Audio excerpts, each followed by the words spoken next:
Magandang Sabado po sa inyong lahat. Yes. Ito po si Alwin Ignacio, the Diva that you love. Kasama ko ang aking kaibigang bonggang-bongga. Glenn si Bongga! Ito po ang The TT Show, ang Tarian at Halakian Showbiz Edition. And of course, we are welcoming you back to our Season 10. Correct. At kami po ay nasa aming Episode 2. At syempre pa, we always start the show with great news kasi nga, as of today, Ang laki ng tinaas! ang laki-laki na yung tinaas. Meron na po kaming 900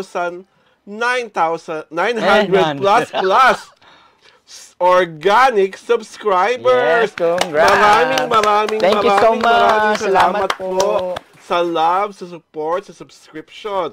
Kasi po nakakatawa po talaga na ang dami-dami nyo talagang nagpaparamdam sa amin na Correct. we matter, we are loved, and most importantly, nakakatuwa na talaga yung mga exchanges natin sa mga taong sinasagot namin paminsan-minsan Sa mga comment section. Sa aming comment section. So, simulan na natin to. Para sa aming easy round, ay trending na trending. At Correct. usap-usapan, lalo na i-share naman ito ni Ginoong Kobe Paras sa kanyang IG account. Ito ay yung eksenang katamis-tamis. Sobrang talagang hindi ko alam kung talagang itong mga oras na to ay sila ay may relasyon na ba o close friends pa rin. Pero Ning, Kailin Alcantara, iba ka rin. Oo, ganda. Ang ganda! Ang tawag na nga sa'yo ngayon ay Kandong Queen. Oh, correct. Dahil kandong ka kay Kobe Paras habang inaalayan ka ng awit. Kanta, oo. Sana all. Diba? Ano masasabi mo niya, kaibigan Glenn?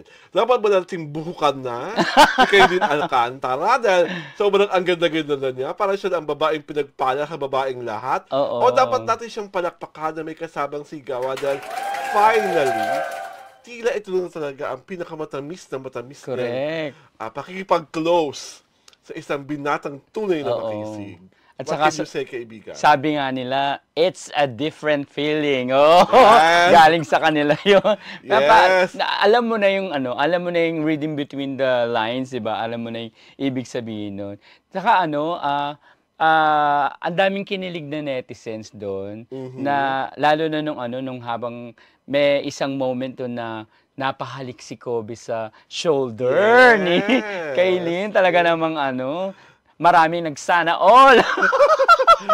Maraming namatay sa inggit. Oo, na At marami rin kinilig. Balance naman, feeling ko. gustong magpahalik kay Kobe. Oo. Kahit naman sino, gusto mo pala kay Correct, oo. Kobe, no? Saka yun yung nakakahanga dun sa dalawa na talagang ang open nila sa pag-flex.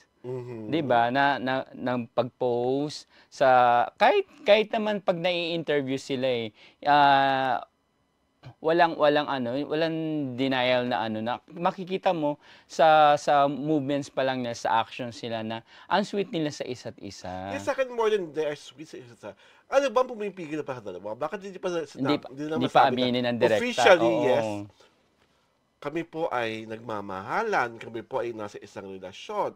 We are sharing a beautiful romance. Ano bang pumipigil sa tingin mo, kaibigan Glenn? Minsan kasi pag pag inamin na ng mga celebrity, 'di ba? Parang yung mga taon medyo nababawasan yung excitement, ganyan. Nawawala ng gana. Hindi naman totally nawawala ng gana. Kaya yung curiosity kasi alam mo na parang atat na atat sila na malaman. Kaya talagang sinusundan pa rin nila yung actions and everything. Pero the Siyempre. moment umamin ka na, parang Kasi 'di ba, yung iba pag umamin ka na minsan okay lang na maghihiwalay yan. yun Ganun ang na agad yung kasunod. kasunod. Parang ang nega, 'di ba? Na lalo na sa showbiz, 'di ba? Pero sa akin Remember naman, yung kay James Reid noon, sa akin na din, 'di ba? oo. Pero sa akin naman kasi, if Kobe is really proud of his relationship with Kailin, might as well say the truth. Diba? Kasi sa akin, at the end of the day, iba pa rin talaga yung may label. Yeah, oo. Hindi yung nag-a-assume tayo sa And- mga what you see is what you get. and- Kasi sa akin talaga lumang-luma na yung mga what you see is what you get. Sa akin, at this day and age, dapat magpakatotoo na ang lahat. Lalo na, they look good together. Oo, Ang ganda ng vibes, ang ganda ng aurahan. At walang nagdinega sa relasyon. Correct. Sa closeness. Oo. So, ang hirap kasi masabi may karelasyon, tapos sabi nila, baka mamaya meron ka ng great friend, BFFM, at kung ano-ano pang kaimehan. So, mas maganda pa rin, Kobe, total, ikaw naman ang lalaki, mas maganda na ikaw magsabi sa amin na talagang, yes, I'm in love with her. We are in a happy relationship. And that will make you parang, wow, napaka-gentleman naman to, di ba? Napaka-proud. Na talaga namang, kahit sino naman, babae, ikatutuwa yun. Ay, ito na lang gusto ko Oo. tanungin mo, kaibigan. Sagutin mo, kaibigan. May mga nagmamalita kasi kay Kailin Alcantara. Na? Ang feeling nila hanggang ngayon, starlet of the highest order, si Kailin Alcantara. Turaw bang pakikipagjowaan niya kay Kobe Pacaras ay makakatanggal ng kanyang pagka-starlet? Diyos ko. Mabibigyan na kaya siya ng pangmalakas sa mga proyekto sa Channel 7? Pagkatapos ng, kung sakasakaling dumating ang panahon na aamin sila, una muna, kaibigan, nananalig ka ba na starlet si Kailin? Ako hindi ko masasabing starlet siya kasi binibigyan naman siya ng magagandang projects. At saka yung characters na binibigay sa kanya, tumatatak Saka in sa... fairness to her, nagbida-bida na rin siya nung Yeah, dati. oo. Diba? Naging, lead star na rin naman siya. Naging bida kontra bida Oo. din. So, hindi ka nananalig na starlet si Kailin Alcantara. Oo. Okay. Pangalawang tanong, nananalig ka ba na itong relasyon nilang ito ay makakatulong para lalong bumongga ang karera ni Kailin? I think so. Kumbaga, lalo na kung ano naman, kung pure and genuine yung love nila sa isa't isa, makakatulong yun. Hindi lang kumbaga, as a push sa career ni Kailin, kundi as an inspiration para sa kanyang sarili rin. At ang pinaka-importanteng tanong na gusto ko ikaw ang sumagot. Sa tingin mo ba, matutuyot ni Kailin Alcantara si Kobe Paras? Grabe naman yung matutuyot!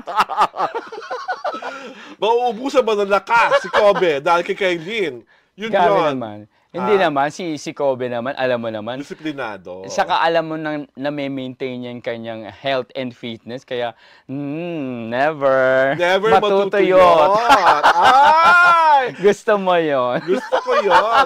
At dahil hindi matutuyot si Kobe Paras, tiyak ko lang naman bumulong si Kailin Alcantara. Dahil kita mo naman si Kobe, di ba? Parang pagka-katas-katas-katas. Oo, tapos magsasama pa sila sa China, di ba? Para meron silang shoot. Yes. Parang mas lalo yatang Lalong iigting. Lalong iigting ang kanilang closeness. Correct. Diba? Doon lang muna tayo sa closeness. Ito na. Dahil tuwang-tuwa kami sa happiness ni Kailin. Dahil after that mama's boy experience, binatang-binata at lalaking-lalaki na ang kanyang ka-close sa panganahon na yun, umaariba ka Kailin. Iba ang ganda mo ni. At dahil dyan, eto na muna ang aming mga letter senders. Basa, kaibigan Glenn. Ayan, syempre, ang isa naming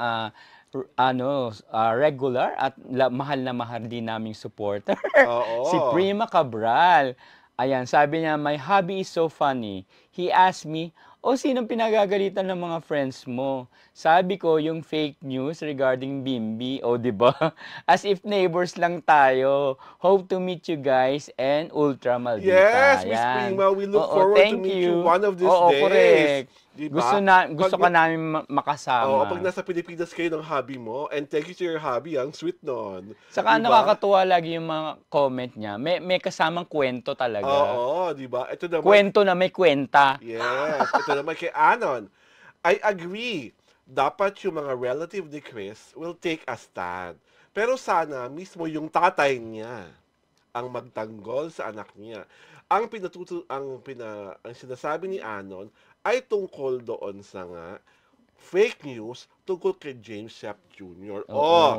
Kay Bimbi na. Papa James Sr. Baka naman gusto mong magsalita in defense of your son. Kasi syempre si Chris, nagpapagaling. Alam naman natin ang kalagayan ni Chris sa mga panahon to. You have the authority to defend your son because he is your son. Basa, kaibigan. Ayan, sunod naman galing kay Felipa Ortiz. Hi, sirs. Attendance check. Oh, present daw siya. Agree ako that Alamat, Horizon, G22, and And Kaya. Akaya are rising P-pop. SB19 is big influence to this group. Nice to see them in one stage performing together.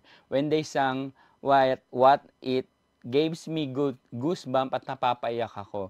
Ito dapat ang mga artist natin nagkakaisa, hindi naghihilahan pababa. Correct, nakakaiyak talaga yung mga ano nila, collab Ako naman nila. yung mga artist dyan, hindi naghihilahan pababa. Correct. Meron lang namang, ayoko na.